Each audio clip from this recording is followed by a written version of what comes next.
안녕하세요. 종로주행 진희찬입니다. 안녕하세요. 종로주행의 이성은입니다. 오늘은 진희 언님 모시고 건축가시니까 건축 이야기를 들어보도록 하려고 합니다. 예, 건축 이야기는 뭐 자신 있으시죠? 건축가시니까. 예, 건축 이야기 들어보도록 하겠습니다. 겸손하게. 겸손하게요. 예, 본인의 그거 뭐죠? 전공 분야이십니다. 예. 건축 이야기를 들어보도록 하겠는데, 지금 종로에 위치한 한옥 보존지구는 그 북촌마을이 있잖아요. 예. 그 한옥 보존지구가 종로에 어떻게 되어 있는지 좀 얘기를 들어보고 싶거든요. 그 한옥 보존지구는 북촌뿐만이 아니라 서촌에도 있고요. 예. 뭐 종로에도 있고 그런데 예. 지금 제가 생각할 때는 이 보존지구를 쬐끄맣게 이렇게 하는 게 아니라 네. 이 종로 구도심 전체를 네. 역사문화 보호구역으로 지정을 해서 네. 이제 거기에서 이제 새롭게 뭐 한옥을 장려한다든가 이제 할 사람은 보존해주고 보존하는 거에 대해서 지원을 해야 된다고 생각을 해요. 예. 이제 세금 인센티브 지금은 좀 있지만 좀 미미한 상황이고 또 이제 역사문화 경관에 도움을 주는 그런 행위를 했을 때 이제 재정 지원을 해준다. 지금은 이제 대수선이나 신축 부분만 이제 돈을 주는데 그런 게 아니라 이제 모든 그런 어떤 경관에 도움을 주는 그런 행위를 했을 때 재정 지원을 해준다. 이런 게 필요하다고 생각해요. 좀 하나 좀 질문이 있는데, 한옥이 되게 매력 있는 걸 알지만 이 불편해서 지금 꺼리시는 분들이 많잖아요.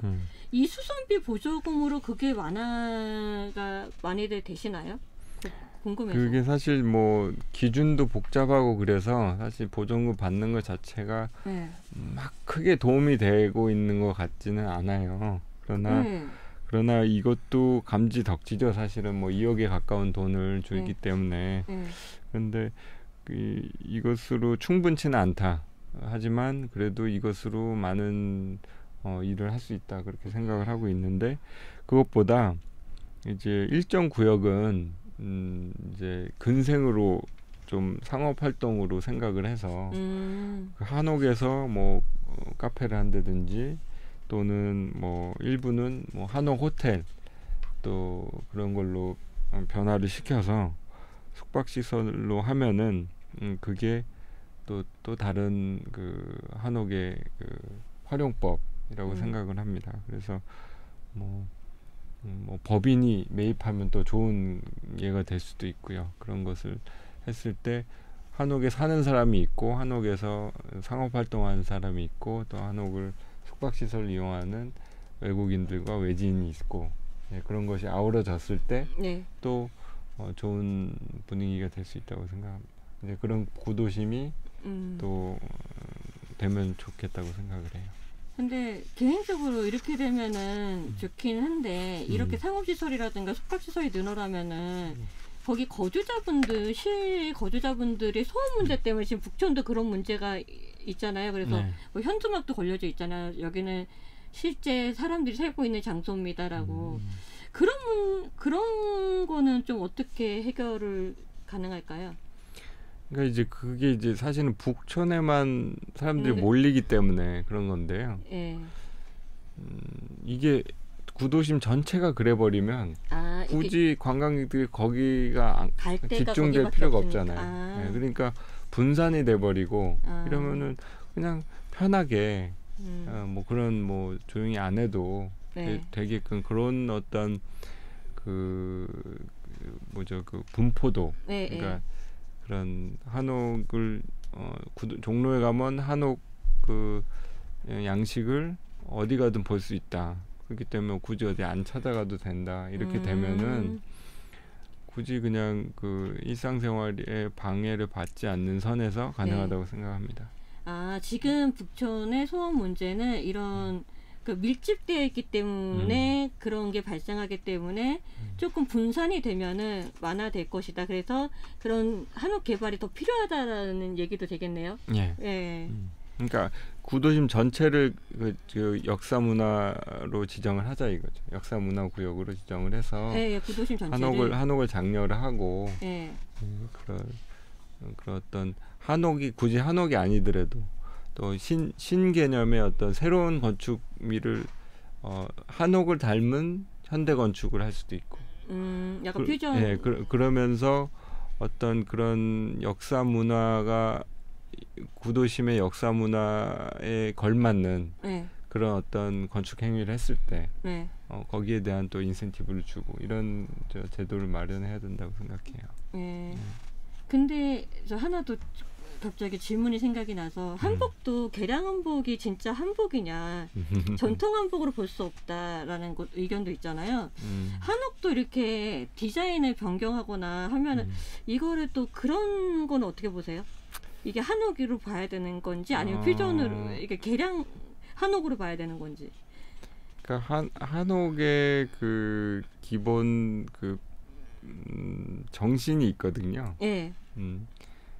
그 건축적인 그 요소들이 있어요. 그게 어떤 건가요? 그러니까 예를 들어서 저번에 이제 누구냐 노무현 대통령 네. 사저에 갔을 때 지금은 이제 관람하게 돼 있는 곳인데 네. 거기를 가면은 이제 계단을 올라가서 이제 이 건물 밑으로 잠깐 들어갔다가 딱 올라가면은 이게 중정이 딱 펼쳐지거든요. 네. 미음자 한옥이 있고 그게 딱 펼쳐져요. 그러니까 이제 그 어두운 공간, 그 어두운 다리, 그러니까 건물 밑을 통과하는 그 기간은 이제 컴프레션이라고 그러고, 이제 딱 나가면서 펼쳐지는 것을 데컴프레션이라고 그러거든요. 그러니까 그런 것은 이제 현대 건축 그 용어이기도 한데 그런 것들이 한옥에는 녹아져 있는 부분들이 있어요. 그러니까 그런 것들도 있고 또 뭐 그 중정에 내려오는 그 햇빛, 그 처마로 걸러지는 빛의 그 변화 이런 것들이 그런 정신들을 건축가가 캐치를 해서 한옥 양식으로 설계를 한다. 굳이 나무 뭐 이렇게 해가지고 뭐 할 필요 없이 그런 정신을 갖고 뭔가 한옥에 걸맞는 한옥 정신에 맞는 그런 현대 건축을 한다 그러면은 거기에 대해서는 또 할 수 있다고 생각하는 거죠. 핵심은 한옥 건축의 기본 정신이라든가 틀만 있으면 그건 한옥으로 봐도 된다. 그렇죠. 왜냐하면은 꼭 전통만 고수할 필요가 없이 우리가 이런 우리 조상이 물려준 이런 한옥의 고유한 그 좋은 점들을 우리가 어떻게 현대적으로 해석하느냐. 그것은 또 전통을 이어나가는 하나의 방법이라고 봐야죠. 네. 그것이 새로운 전통이 또 될 수가 있으니까. 바뀐 게요. 네. 그리고 늘 되게 굉장히 많이 얘기하셨던 건데 아쉬워하시는 그 옥인동 난개발 경관에 대해서는 또 다시 한번 또 들어보도록 하겠습니다. 네. 서울시가 주거환경 개선 사업을 시작한 첫 케이스가 이제 옥인동 47번지예요. 47번지는 사실 거의 200몇십 가구가 살고 있는 그런 동네인데 인왕산에 그 약간 지대가 높은 곳에 있어요. 근데 거기가 옛날부터 옥류동이라고 해서 당대 이제 내노라는 시인들이 거기 모여서 송석원이라는 그 장소에서 이제 시를 읽고 풍류를 즐기던 그런 장소인데 그 겸재 정선이 이제 거기에 그림을 꽤 그렸었죠. 그래서 이제 그런 아주 그 산수가 좋았던 곳이고 또 옥류 천이 흘렸던 곳인데 거기에 이제 그 주거환경 개선 사업이 시작이 됐는데 이제 이 서울시가 처음 하다 보니까 아마 오류가 있었던 것 같아요. 주민 협의체를 제대로 구성하지 않고 진행을 하다 보니까 주민들이 서로 협의할 기회도 없고 주민들의 의견이 제대로 반영되는 그런 어떤 절차도 없었고 그렇기 때문에 지금 사실 거의 5층 규모의 그 건물들이 그 높은 골짜기에 따닥따닥 이렇게 그 평수도 작거든요. 한 필지가 뭐 30평 내외거든요. 네. 그러니까 거기다가 막 이렇게 높게 지어 놓으니까 골목은 이제 그림자지고 약간 동굴에 들어온 것처럼 그렇게 돼 있고, 또 건물의 모습도 그냥 각양각색, 뭐 자기 건축가가 짓고 싶은 대로 또 건축주가 원하는 대로 다 지어놨기 때문에 참 안타까운 상황이죠. 그래서 이런 주거환경 개선 사업을 할 때, 또는 이런 구도심에서 어떤 그런 것을 진행을 할 때 주민들이 최소한의 협의는 해야 된다. 예를 들어서 그런 자연 경관을 보존하고 옛날에 그런 역사적인 장소를 더 돋보이게 하기 위해서는 그 층수 제한과 또 서로 이제 그 어떤 최소한의 디자인 합의를 통해서 해야 된다. 이것이 오히려 그 주민들의 재산 가치에 더 높게 평가가 되고 더 이득이 된다는 것을 좀 아셨으면 해요. 한 가지 또 궁금해지는 게 있는데, 주민들의 이익과 정부가 추진하는 그 거에 대한 게 상충이 될 때가 있잖아요. 그러면은 주민들의 이익이 되지만 이 공공이익이 되기 때문에 추진하는 경우도 있잖아요. 이런 경우는 어떻게 보세요? 주민들의 이익도 중요한 거잖아요. 그러니까 주민들의 이익이라는 게 사실 뭐 까놓고 얘기하면 재산이잖아요. 네. 재산 가치. 그런데 그것이 마을 경관이 좋아짐으로써 저 마을은 정말 깨끗하게 잘 정돈이 돼 있고 뭔가 저기 하모니가 있어. 조화로워. 집들끼리. 저 동네는 정말 좋아. 우리가 집을 사러 갈 때, 물론 저는 그런 경우 아직 경험은 없지만, 집을 사러 갈 때 그 동네를 보잖아요. 그 집도 보지만 그 동네 주민들이 어떤가, 그 동네 분위기가 어떤가, 집들이 어떻게 생겼나, 여긴 부유한 곳인가, 예쁜 곳인가, 아닌가, 누추한 곳인가 다 보잖아요. 그럼 그 마을 경관 자체가 재산 가치를 형성한다는 거죠. 근데 그게 그냥 자기의 재산 그 평수로만 용적률만 크게 한다고 그게 좋은 게 아니라는 거죠. 재산 가치를 형성하는 거는 그런 부분이 반드시 포함이 된다. 그렇기 때문에 당연히 그 마을 구성원들끼리 그것을 당연히 협의해야 하는 절차가 꼭 필요하다, 그런 것입니다. 네. 지금 이제 청와대 이전으로 종로 그 일대, 청와대 근처 일대에 개발 기대감이 커지고 있는데, 건축가로 보실 때는 이에 대한 견해는 어떠신지? 청와대가 빠지고 나서 뭐 사실 그 저기 시위는 많이 줄었어요. 맨날 주말이면 뭐 또 시도 때도 없이 이제 그 교통 문제를 유발하고 또 소음 문제 이런 게 있었거든요. 시위가 많이 줄어서 그거는 일단 주민 입장에서는 좋고, 또 서천 일부 구역이나 어디 구기동 이쪽에는 고도 제한을 좀 완화해 준 적이 그런 곳이 있어요. 20m에서 24m로 대로변에. 그런 것이 있지만 이제 주된 변화는 이제 유동 인구들이 더 많아졌어요. 더 많아져서 상권이 좋아졌습니다. 그래서 여기는 이제 뭐 개발보다는, 왜냐하면 청와대가 나갔다고 해서 경복궁, 인왕산, 뭐 북악산 이런 게 없어진 게 아니잖아요. 그런 어떤 구도심을 이루었던 자연 경관, 또 우리나라 문화재 이런 것들이 계속 남아있기 때문에 거기에 맞춰서 좀 이제 아까 말씀드렸듯이 마을 경관도 있지만 또 더 큰 범위의 그 도심, 구도심 경관도 필요한 거기 때문에 거기에 맞춰서 그 새로 신축을 하거나 또 리노베이션을 하면 좋을 것 같습니다. 예, 감사합니다. 지금 뭐 건축 방식이 다른 분들보다 유난히 전통 그 방식 전통 방식을 고수하는 거를 중요시 여기는데, 또 다른 건축가보다 그거를 더 중요시 여기는 이유가 있으신지?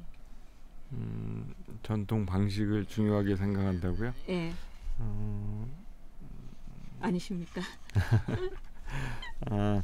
그러니까 이제 그걸 떠나서 우리나라 문화, 예. 전통 문화가 저는 가장 현대적이라고 생각을 해요. 예. 그 동안에 그러니까 우리가 클래식을 얘기할 때 예. 클래식이 왜 고전이냐, 고전이 왜 고전이냐. 예. 그러니까 고전이 군더더기가 다 빠지고 인간이 사는데 가장 중요한 그런 부분들이 그런 어떤 인류의 어떤 그 업적들이 남아 있는 게 고전이잖아요. 전통도 마찬가지라고 생각을 해요. 그래서 가장 현대적이라고 생각을 하고 그 동안에 이제 외세의 제도와 문화에 억눌려 왔던 우리나라가 반드시 되찾아야 하고 또 그런 문화들을 주류로 바꿔 놓아야 한다. 그래서 우리가 그것에 대해서 자긍심을 또 우리의 자긍심을 그것을 긍정해서 자랑스럽게 여기고 이 문화를 아끼고 또 발전시켜서 미래 산업과 연결하는 그런 모습을 만들어야 된다고 생각을 해요. 그리고 이제 뭐 건축 일을 하다 보면은 또 빨리빨리 하고 또 그렇게 하는데 그런 것보다 우리가 어떤 건축 행위를 할 때는 100년을 바라보고 못을 하나 박더라도 나사를 하나 하더라도 오래 갈 수 있게 또 이 공간이 오래 지속될 수 있도록 하는 그런 견고한 그런 건축을 해야 된다고 생각을 합니다. 하나 궁금한 게 있는데 그러면 다시 되찾아야 되는 주류의 문화는 어떤 거를 보시는 건가요? 공동체 문화? 네, 그런 것을 포함해서 우리가 등한시하고 어떻게 보면은 외세 그런 것들 때문에 또 먹고 살기 위해서 그동안 지난 100년 동안 어쩔 수 없이 그 서양의 문화 또는 일본으로부터 전해온 그런 서양의 문화와 제도를 따라갈 수밖에 없었거든요. 그런 상황에서 현재 지금 우리 애들이 뭐 젊은이들이 또는 그 학생들이 왜 경복궁에 와서 한복을 입고 그럴까요? 이상하지 않으세요? 저는 굉장히 이상했거든요. 한번 생각해 보셨어요? 왜 경복궁에 와서 평상시에도 입을 수 있는 건데 아니 그게 아니라 왜 애들이 젊은 애들이 경복궁에 가서 한복을 굳이 빌려서 거기를 돌아다니냐. 아니 그런 생각 안 하시잖아요. 느껴보고 싶으니까. 어떤 것을? 왜냐면 평상시에는 체험을 할 수가 없잖아요. 그러니까 평상시에 체험을 못한다. 왜냐면 저도 굉장히 한복을 좋아하는데 이게 평상시에 저는 개량한복을 되게 싫어하거든요. 근데 개량한복을 입기는 싫고 근데 한복을 입고 평상시에 활동을 할 수는 없잖아요. 개인적으로 한복을 굉장히 좋아하는데 근데 그런데 빼고는 입고 갈 수가 없어서 그러니까 그런 것도 있는 것 같아요. 이제 학생들이나 젊은 사람들이 아파트에만 살다 보니까 이 골목과 이 전통 문화에 대한 경험이 전혀 없는 거예요. 그렇죠. 근데 막 우리 드라마나 이런 걸 보면은 아마 그게 너무 좋고 그냥 가슴으로 좋은 건데 그걸 해볼 수 있는 게 종로구에서 그렇게 하는 거지 않을까 그렇게 생각을 해요. 그래서 그런 우리가 어른들은 간직해 왔고 또 이제 이게 중요하다는 걸 알지만 대한민국의 상황상 그러지 못했던 이런 문화들을 하나하나 발굴해 나가면서 보존하면서 이걸 또 미래 산업화 시키고 또 확장시키고 이런 것이 필요하다고 생각하는 거죠. 네. 지금까지 진희 원님으로부터 건축가 이야기를 들어봤습니다. 종로 지행의 이성은이었습니다. 예, 다음에 또 뵙겠습니다. 감사합니다. 네, 이렇게 얘기를 들어보니까 더 전통을 지키고 아껴야겠다는 생각이 더 많이 들었습니다. 지금까지 진희원님으로부터 건축가적인 이야기를 들어봤습니다. 지금까지 종로지행의 이성은이었습니다. 예, 다음에는 더 좋은 내용으로 찾아뵙겠습니다. 감사합니다. 진희찬이었습니다.